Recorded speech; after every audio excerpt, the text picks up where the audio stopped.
Hello everyone, and welcome to the Seafood Matters podcast.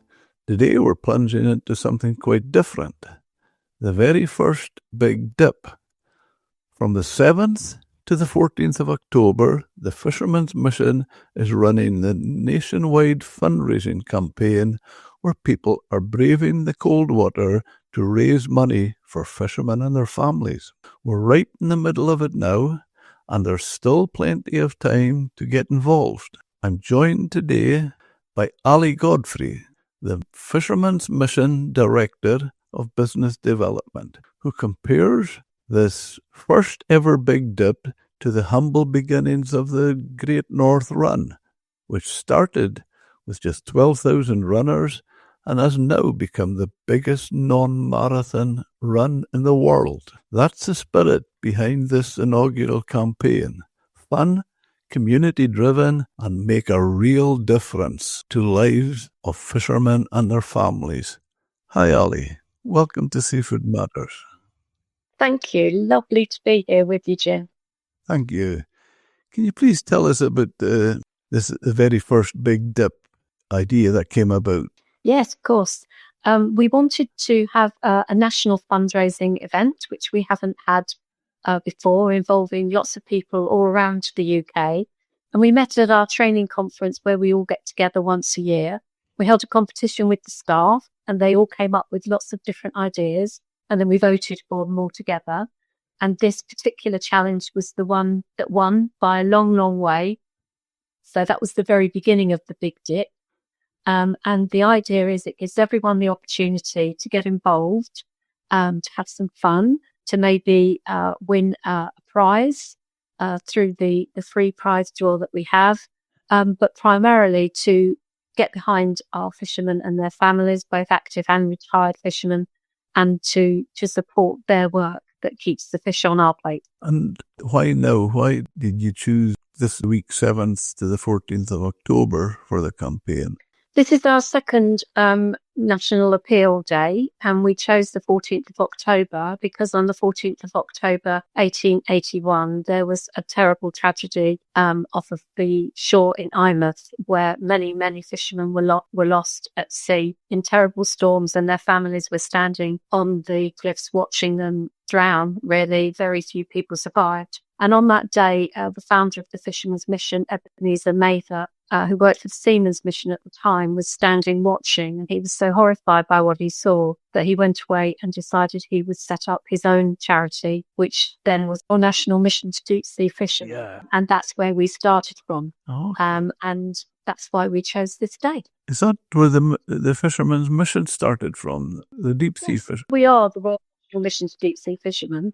We just call ourselves the Fisherman's Mission as a modern name. We've been using that name since I think about the early 2000s. Oh, excellent. What kind of activities or events can people take part in? Well, they can. There's a number of things people can do. First of all, if they have time, they can organise their own big dip. They can have I myself am having a big dip. They can decide on their own or with a friend, or with their business partners or whatever. They can decide they're going to have a dip in the sea or by local wild waters near them. We obviously hope that people will do that safely. So they can do that and ask people to sponsor them, or they can make a small donation themselves to take part. If you're not up for that, you can go onto our website and you can find a number of ways that you can support our work by making a donation, or by making a donation to someone else who's got a campaign and is going to take part. And also, if you have any pictures of yourself having a dip in the water, you can take part in our dip pick competition. And if you send us your photographs with any caption that you might choose to add to it, then you stand a chance of winning one or two £250 vouchers, which we have on offer. Oh, that's very generous. Any funny or inspiring stories yet from participants? Well, not so far, but we're very hopeful that we're going to have, some good pictures and some people taking part. I think that we were very grateful to one of our colleagues at head office who actually lives in Bognor. When we wanted a photograph of somebody standing in the water to launch the campaign, he got footed it from his house and stood in the water holding a sign for us.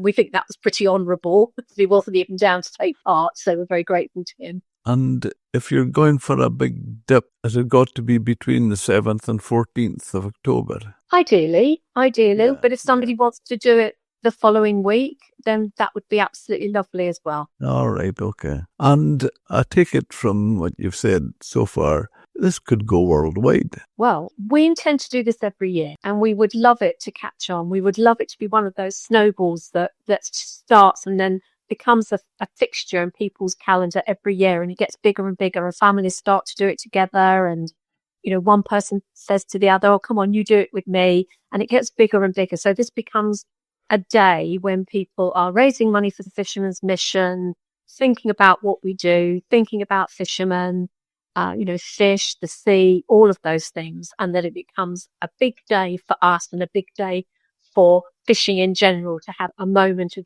time when people are really focused. We really, really hope that this is the start of something big for us. Definitely, that's fantastic. And we're pleased to say Seafood Matters podcast, we've got quite an international listenership. We have a number of people in America, Australia, and the Scandinavia and that. So hopefully there'll be people picking this up and doing it in other countries. That would be marvellous. Wouldn't that be wonderful? That really would be. Yes, please. Anyone who feels they could do that, that would be fantastic. Yeah. Our youngest son, Anthony, lives in Sydney, Australia. So even although his dip is going to be a lot warmer than ours. Than mine. Oh, that would be amazing. Wouldn't that be lovely, Jim? Yeah, we must see what we can do there. And of course, we'll be putting graphics to promote it on social media, and that could go around the globe. So yeah, well, that's encouraging. Yeah. Remind us, Ali, of what the Fisherman Mission does day to day for fishermen and their families. So as I've said, the Fisherman's Mission's been around for a long time now, since 1881. And during that time, a lot has changed, of course, but some things never really changed. So some parts of our work have very much stayed the same. We provide emergency financial support to fishermen and their families who find themselves in urgent need of some financial assistance. We offer very practical support. We can help with, basic household items if required. We can help with getting people to and from different places if they need that. We also find ourselves dealing with a lot of physical and mental health issues and signposting people to where perhaps they may be able to find support. And we have a well-being service that we call CFIT, which is health and well-being partners going to the quayside and delivering services to the active fishermen right on the quayside. So blood pressure, cholesterol, cancer checks, flu vaccinations, chances to talk about physical and mental health issues, all provided, dental as well, which is a big issue for active fishermen, all on the quayside as we travel around the UK with this wellbeing service that we call CFIT, and that has proved to be a real game changer, particularly for active fishermen. Yeah, I know they do a fantastic job. Without naming names, can you share an example of where the mission has stepped in at a crucial moment? To be absolutely honest with you, it happens daily where we really are the last hope that someone has, and that's terribly, terribly difficult to see in today's modern world.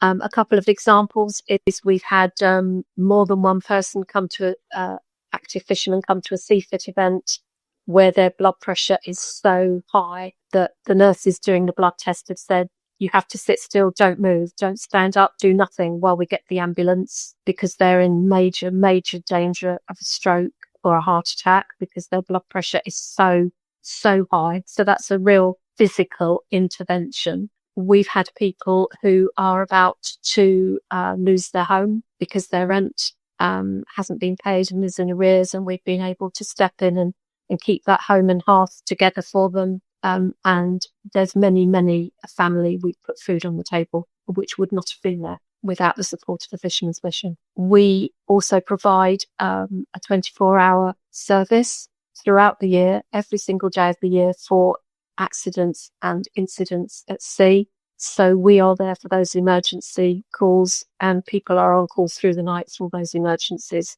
at sea. Is there a difference? Does the support make to families ashore as well as to the men and women at sea?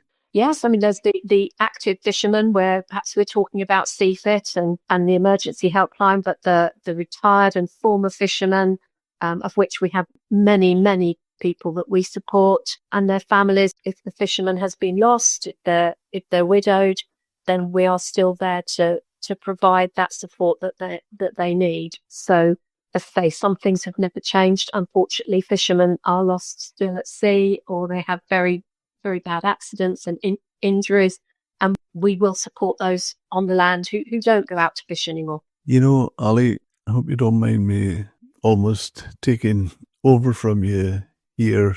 Please don't go. I would say I'm asking you questions like this, but I've got first-hand experience of just what the Fishermen's Mission do for people. I'll give you an example. Now, we just recently, unfortunately, buried one of the ex-coxswain of our lifeboat, and he was a real character, tremendous character. And, you know, among the letters of condolence he got, do you know where one of them came from? The King. Gosh, so marvelous. Absolutely. Now, you're asking now where I'm going with that. I was talking, obviously, I went to the funeral. It was so emotional because there was, where the lifeboat building is in Scrabster Pier, they had the hearse there, and that was taking the coffin to the church for the service. And they had a guard of honour up each side of the pier. But there was lifeboat crewmen from all the surrounding areas, lifeboats. It was so moving. And as I said to some of them, you know, taking absolutely nothing away from the lifeboat who do a fantastic job. One of the things I'm 76 now, Ali. I've been basically, you could say, in the fishing industry all my life. And a good part of that in Scrabster. And obviously, we're all involved in the harbour, so we know the crews of the lifeboat, we know the staff and the Fishermen's Mission, supported, raised lots of money over the years for both. And as I said to guys, the part that becomes noticeable, there's an accident at sea, so we're all seeing, now the lifeboat crew, they're all local guys, so there's family and friends, and the way it is in Scrabster, there's a wide bay, Thurso, the town on one side, Scrabster, the port on the other side of the bay, so everybody's seen the lifeboat going out. Obviously the orangey and blue colours and that, it's quite visual and it's going fast, so there's a wake from it. So it's very visual. They'll go out, they'll do a fantastic job. A lot of the crew have picked up medals for seamanship and bravery in bad weather and handling maybe a wreck or going in to pick somebody up off the shore or that. So they'll come into the harbour with an injured man. They'll take him ashore, and the Fishermen's Mission will take the guy, whether he has to go to hospital or whatever. But I always feel, Ali, nobody sees that. It's about the service. We are there to serve, and it's tragic and shocking for those people who have pulled out to sea or have been injured, and we're just going to sort of physically and emotionally wrap our arms around them and do whatever we can for them and their family. It's just and we work message of service. Totally. I know that. I 100% with that. But the point I was making, when it comes to things like fundraising and that, everybody knows the like of and don't get me wrong, the mission raises a lot of money here and a lot of people support it, but it's not seen the way the like of the lifeboat. I just, that's all I mean. The like of myself and people closely involved in the harbour, we do see all that. It makes it a bit more difficult, I feel, for the mission. It does definitely. And I think with regards to supporting the fishermen's mission, what I've found is that people like you, people who live in the harbours, people who are connected with fishing, they know all about the work of the fishermen's mission. But if you are not connected with a harbour or fishermen or fish, then you probably have never heard of us, because it's not something that will touch your life, really. We are a smaller charity. There's only 70 people who work for us in total, even though we cover the whole of the UK coastline. We're a very small charity in that respect, although we like to think we can punch pretty hard above our weight. But our profile is very much within those communities that we support. And as you were saying, like Scrabster and the other ports all around the UK, they're very passionate about the work of the Fishermen's Mission. A lot of them have experienced it firsthand. They've seen us in action and what we can do and how we can help. And so we're very, very closely knit with those communities. Totally agree with that. The other point I would make, Ali, is on a more personal basis, directly with my family. My father, unfortunately, passed away quite young. He was 70. We just, all the family felt we lost him. No, he went suddenly, so he didn't suffer, but we just lost him too soon. So there was my mother, a widow. She was living on her own. She was strong, feisty, healthy woman. And I would find I'm back and forth at the mission a lot in Scrabster. Now, I'm from a village called Helmsdale, which is just a bit down the east coast from here. But whoever was the superintendent in Scrabster at the time, he covered all that area. And I would be in the mission talking to superintendent, come back to George Shaw, then Murray Campbell, then Colin Mackay after that, and I would be talking to them in the mission. But when they called in to visit my mother, I was told by my mother, and I always felt that said a lot about them, because they weren't coming loud and, I go do this, I do that. I thought it spoke volumes for the superintendents. It's the same today. It's exactly the same today. As I said, some things never change. It's between us and who needs us. Well, I think it's important we get that out, because I can tell, unfortunately, we haven't got my mother any longer, but it meant a lot to her. Yeah. Yes.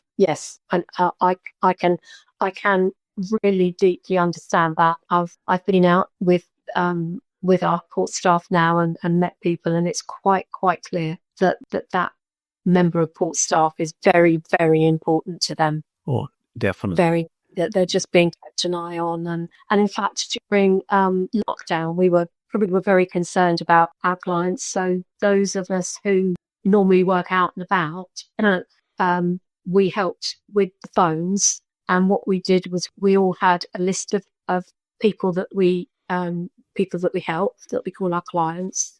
And each member of port staff said, can you phone these people to just check they're okay? So all of us, me, chief executive, person who runs the charity shop, we all had a list, and we'd ring them and say, just call in from the Fishermen's Mission. Just want to make sure you're okay. And, do you need anything? Can we help at this time?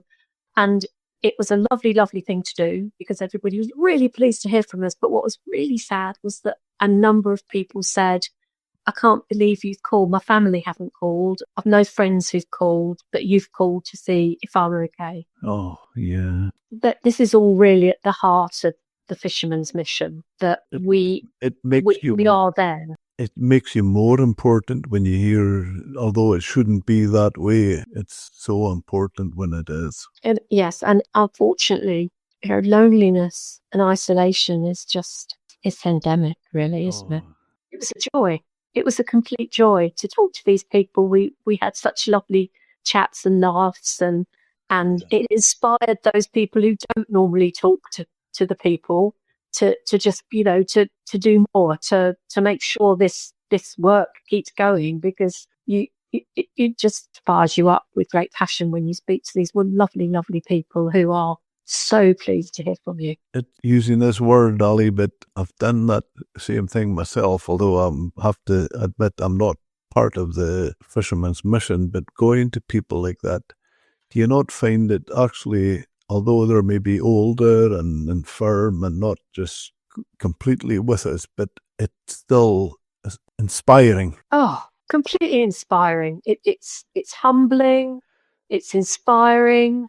You have wonderful conversations. I remember visiting a chap in Cornwall, and out came his war medals, and you know, he said to my colleague I was with, go and make the tea, I'm going to show her. And out came all the books, and he was interesting and funny, and it was lovely. It was, those things, you never forget those things. They're really, really important, really important. I think the nice thing from what you say there, Ali, is, and the way you say it, is, okay, you're doing something for them, but you're getting something out of it. Yes. Yeah. I mean, it's an honour. We consider it an honour to help and to be of service to whoever needs us, all of us, no matter what we're charged with doing in the day job for the Fisherman's Mission. We're all part of the family that is the Fisherman's Mission, and it's our honour to serve. You know, we're a Christian-based charity. Yeah. That's where our roots are, in providing a service to people, and it's an honour to be able to do that, and a privilege to be able to just get to know people and to make, if we can, to make their lives a little bit better. I remember when the mission was open in Scrabster, and we had a tragic situation where I was an agent for fishing boats, and I was taking boats in from the Faroe Islands, and a guy that turned out to be a really close friend of mine, he lost a boat just outside Scrabster, and it sank, and 2 men were lost. And we had a service in the mission, and George Shaw was the superintendent, and he held the service, but I had a reading as well. The families and people from the Faroe Islands came over for that service. So yes, it was just part of the community. It is part of the community, and that's why we feel very honoured to be leading the National Fishing Remembrance Day, of which there's been 2 now, and that we are the lead in that, so that we hold services all around the UK on a day in May. I don't want to digress from what we're here to talk about, but that we hold those remembrance services, fishermen who've been lost while they've been out at work and, you know, have never come home. A number of them never come home, and that's deeply moving. And families never ever forget. It really ripples through all of their lives and their families. Indeed. On back to fundraising, where exactly does the money raised from the Big Dip go? So we try really, really hard to keep all our costs down, because we know that that's important. But we do need to work professionally. So for every £1 that we gain at Fisherman's Mission, we spend 88 pence of that on providing our services to those people who need us. So that will pay for all the port staff who are out working, as I said, covering all of the UK.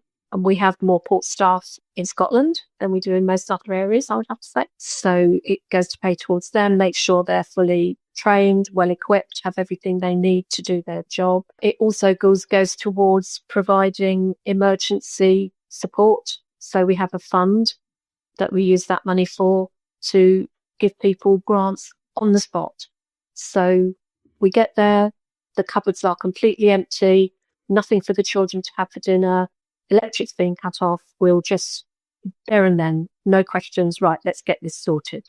So, you know, we'll pay this, here's your food vouchers for the local supermarket, let's get that sorted, let's get this, and then we can start looking at what else we can do.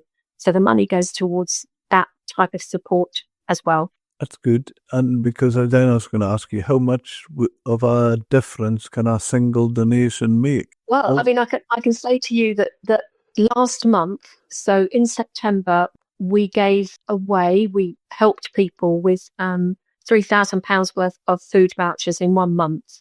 So that's us saying to them, pick your supermarket, where do you want to go and buy your food in order to help you? They tell us we give them the voucher for the supermarket. We can do it online. We can do it really quickly. It can be with them within a matter of minutes if necessary, if things are that bad. So if you gave us £10, and that's the gift that we're asking people to give, if you can give £10, can you imagine if that's a family with nothing to eat tonight or tomorrow morning? Your £10 is going to do that easy. So your £10 is going to make sure that that family has something to eat tonight and something tomorrow morning, or it might buy that bag of nappies and that tin of baby formula.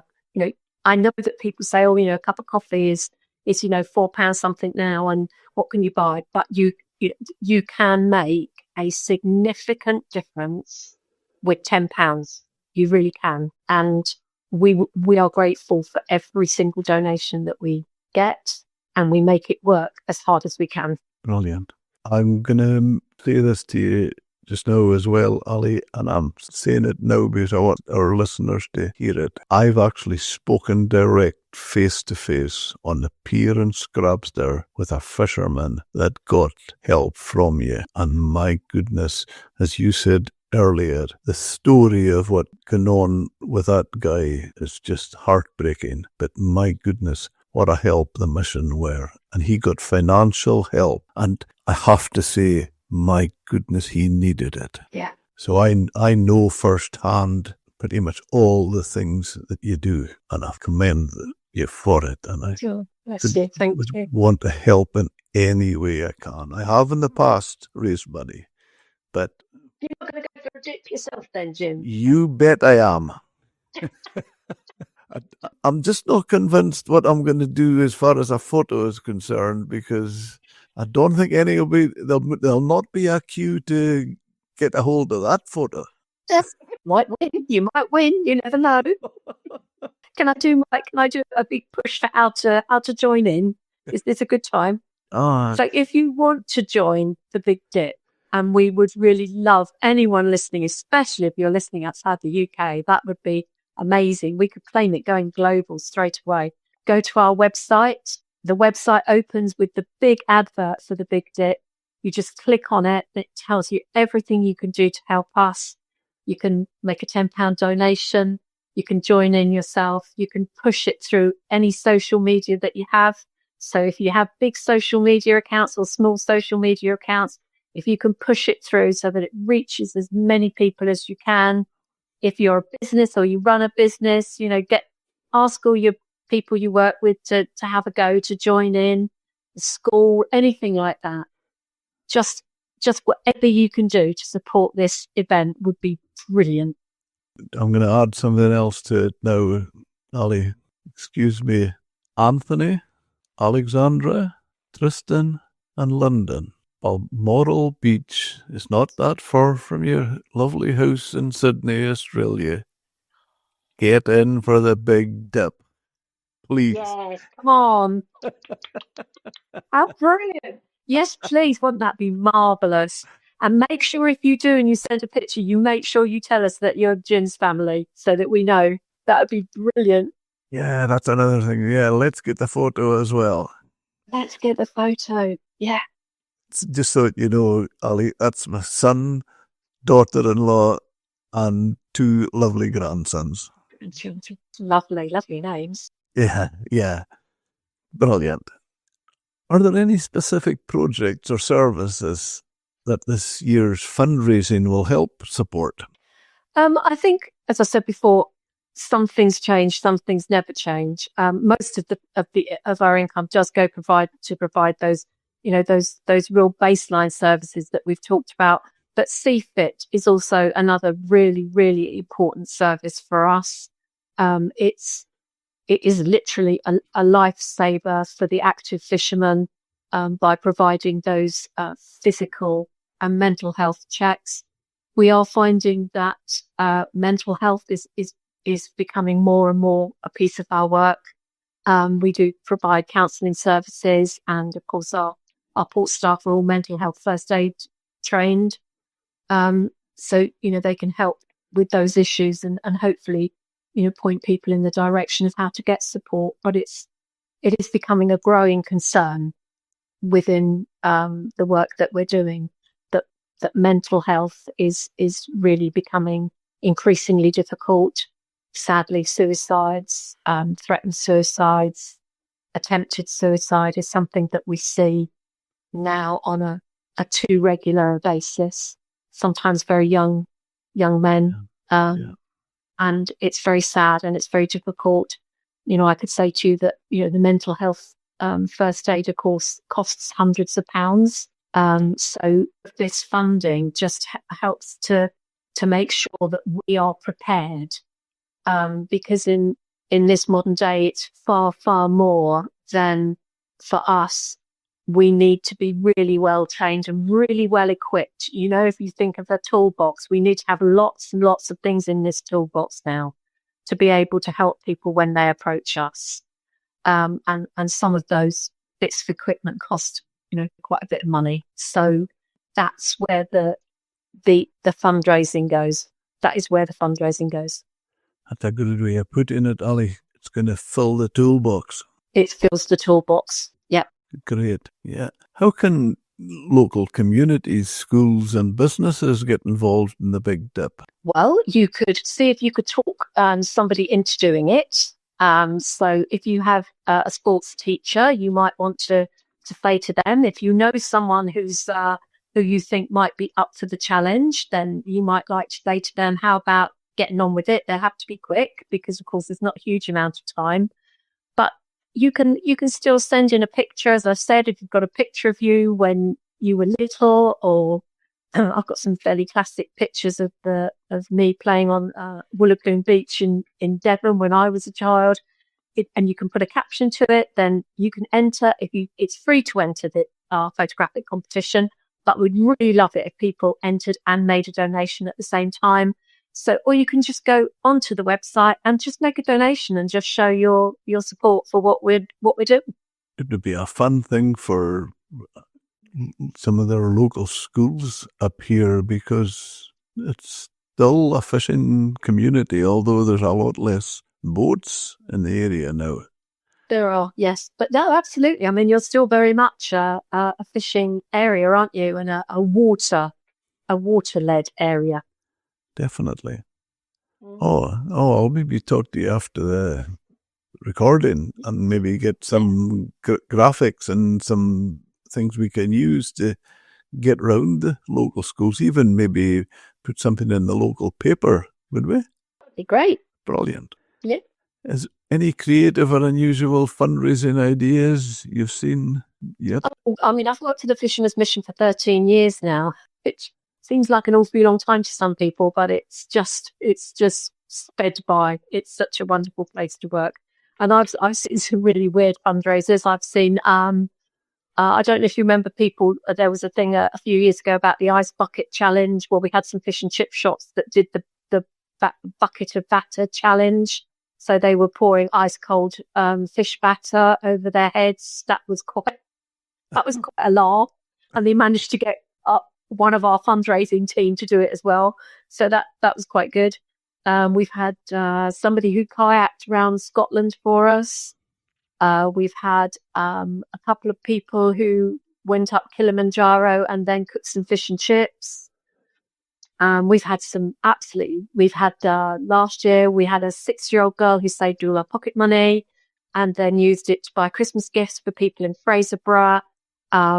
We've had some absolutely brilliant fundraising. That probably beats them all. A 6-year-old using her pocket money. Saved her pocket money all year and made little bracelets. I think she was 6, or maybe she's 7 now, but she very little girl. Who made lovely little bracelets and sold them at school for 20p or whatever. And she raised over £100 and she bought little gifts for the retired folk that we support in Fraserburgh. And then took them round and gave them to her. That's amazing. That's fantastic. I know we've had children do the Great South Run for us. We've had someone do a sponsored horse ride for us. A young lady did that. Absolutely brilliant. Fantastic. How important is public awareness, not just donations, to keeping the mission going? Oh, it's huge. I mean, apart from donations, we need people to know that we're here and that we can help them.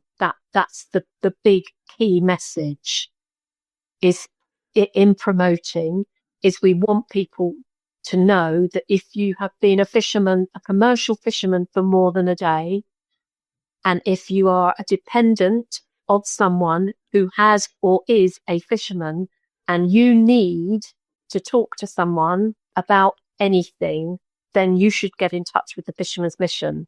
And that's what we need people to know, because that's the most important thing. We need the income to do what we do. That's the important bit. Without the income, we're obviously going to get smaller and smaller. But the message is we are here. And if you need us, you must get in touch and we'll do everything we can, no matter what the issue is, to help you. And that's the other message is we're not just, we can help you with 1, 2, 3 things. We will signpost you. We will do everything we can to try and help you with whatever is causing you concern, worry at this point. It's a very strong message. It's really important. That's a real strong message. Fishing is one of the UK's most dangerous professions. How does that reality shape the need for the Fisherman's Mission? We do strongly support all the safety initiatives and, so that in order to help fishing be safer and safer. And I think it is becoming, there's less fatalities, which is good. Accident wise and injury wise, there's still a long way to go. So what we see is the impact of people being left behind, and we still see that. So we would still work with people who lost people in the triple trawler tragedies in Hull, over 50 years ago. We still see that's the sort of the real ripple effect of people who've been lost and the impact that has on the family for generations, especially if they don't come home, And that is something that is a continual impact. And then, of course, you have the injuries that are life-changing sometimes or cause issues later on. So at the moment, we're looking quite hard at causal health problems. So health issues that fishermen have in particular. So we're talking about glaucoma and eye cancer because of the reflection from the water all the time. Skin cancer is higher. We think we're doing work on that at the moment. Poor health generally and the reasons for that. So there's all of those things. And then there is the outcomes of a life spent at sea. And a life spent at sea fishing often means going into retirement with ill health, with health problems, severe health problems, because it's such a hard job and health tends to be a bit neglected because it's a hard job and it's very full on, very physically demanding as well as mentally demanding. So as people get older, they have health issues. If you've fished in a smaller boat, you've probably had financial issues and they're just going to get harder and harder. So a life spent fishing is a hard life. And it very often becomes a harder life when you retire. So the impact just, it's not like some jobs where you stop that job and that's it. The life of living as a fisherman just follows, it's just your whole life. You must see this, Jim. Once a fisherman, that's it. You are a fisherman for the rest of your life. That's it. That's what you think about. That's what you talk about. It's been your life. Well, a way I put that, exactly what you're saying, is I would talk about something else, but I don't know anything else. Yeah, that's perfect. Yeah. And without people, and quite often then when people do stop fishing, if they don't have anyone to talk to about fishing, they've got nothing to say. That people don't understand. It's a very, very different job. The interesting part that you've taken up today, Ollie, which I do genuinely think it's interesting, is fisher folk and people involved in the fishing, like myself, for example, when we're having these conversations, there's things like, oh, it's not the job it used to be. Boats are maybe bigger, and where past fishermen would have had open deck boats.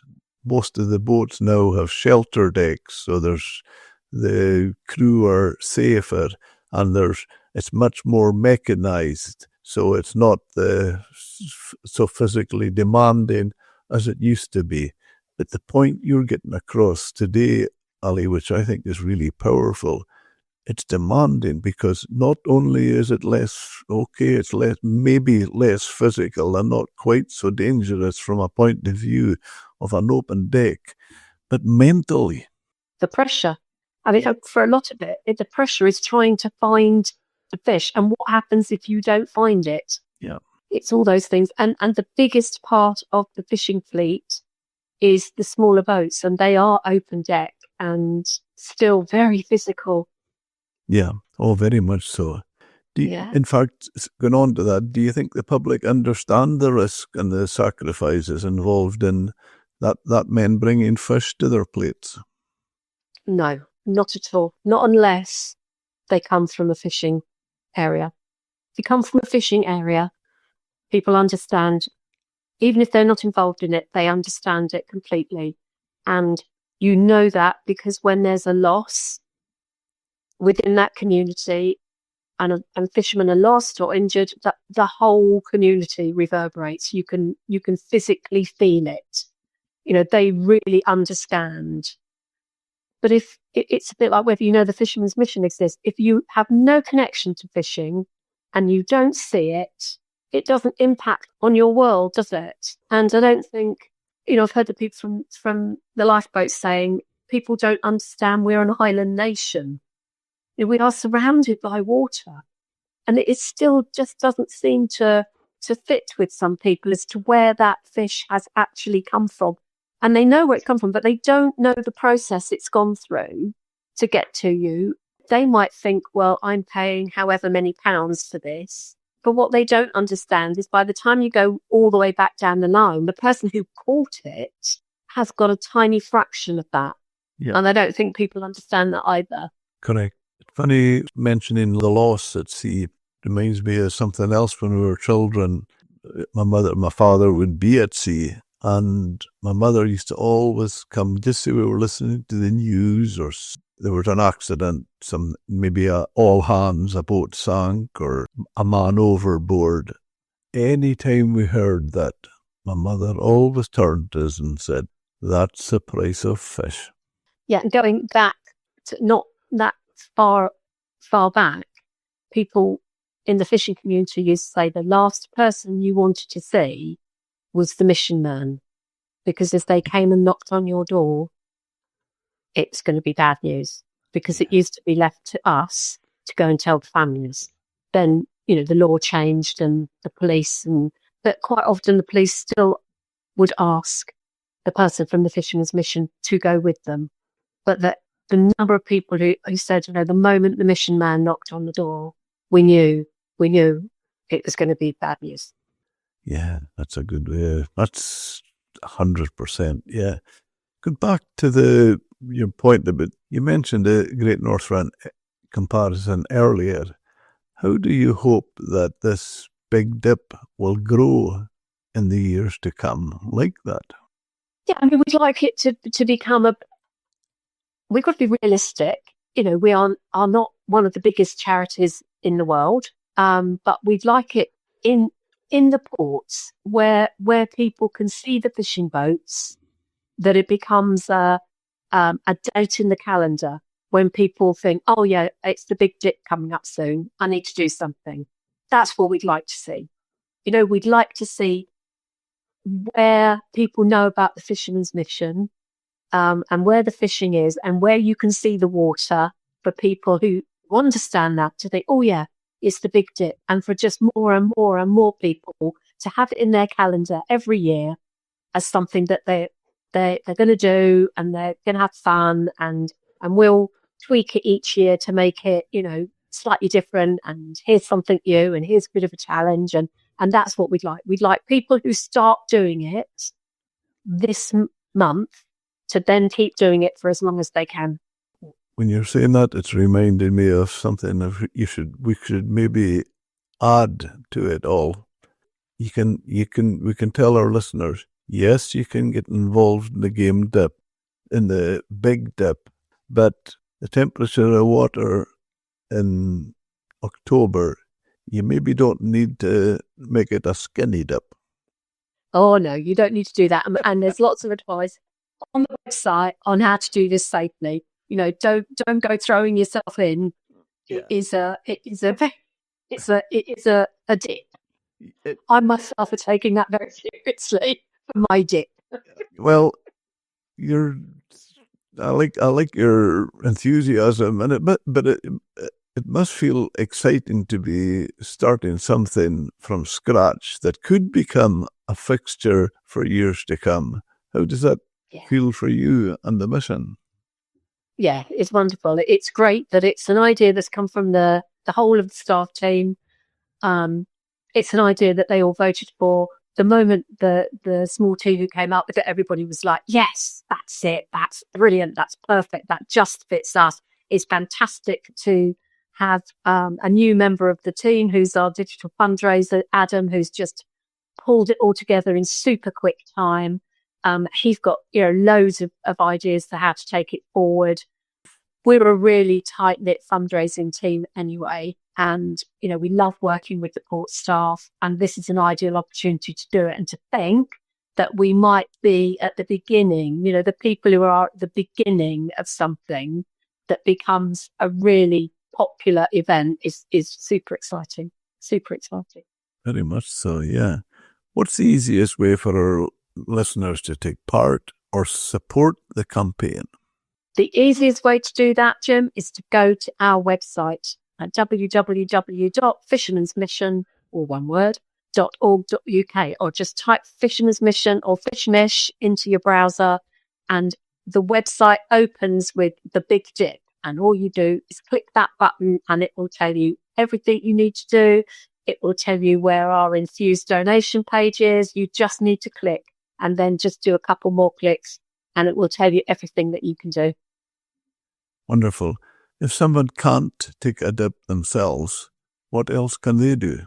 If you can't take a dip and we realise time's short, it may not be for you. You may not live anywhere near water.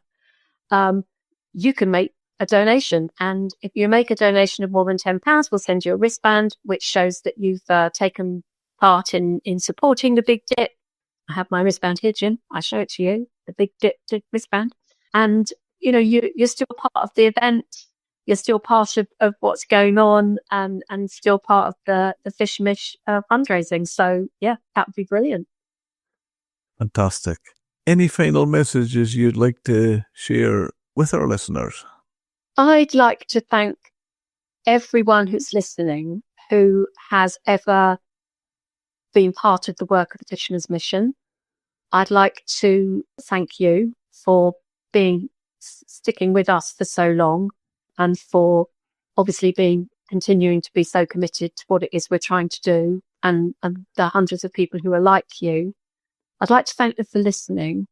And I'd like to hope that by the end of this podcast, they maybe hold fishermen a little bit closer in their hearts than they might have done before. Wonderful. Thank you, Ali. Well, that's the very first Big Dip, listeners. Simple, fun, and with the potential to grow into something huge, just like the Great North Run was. We're halfway through the campaign, so if you're listening and haven't yet taken the plunge, there's still time to make a difference and be part of history. Head over to the Fisherman's Mission website, as Ali's told us, to sign up, donate, or simply spread the word. Every little helps. A big thank you to Ali Godfrey for joining me today, and to all you listeners. Maybe this is the year you take the plunge and become part of the Big Dip story. Until next time, Thank you all and take care. Thank you. Thank you, Ellie. Oh, thank you for having me. It's been a pleasure. It's been very much my pleasure. Thank you.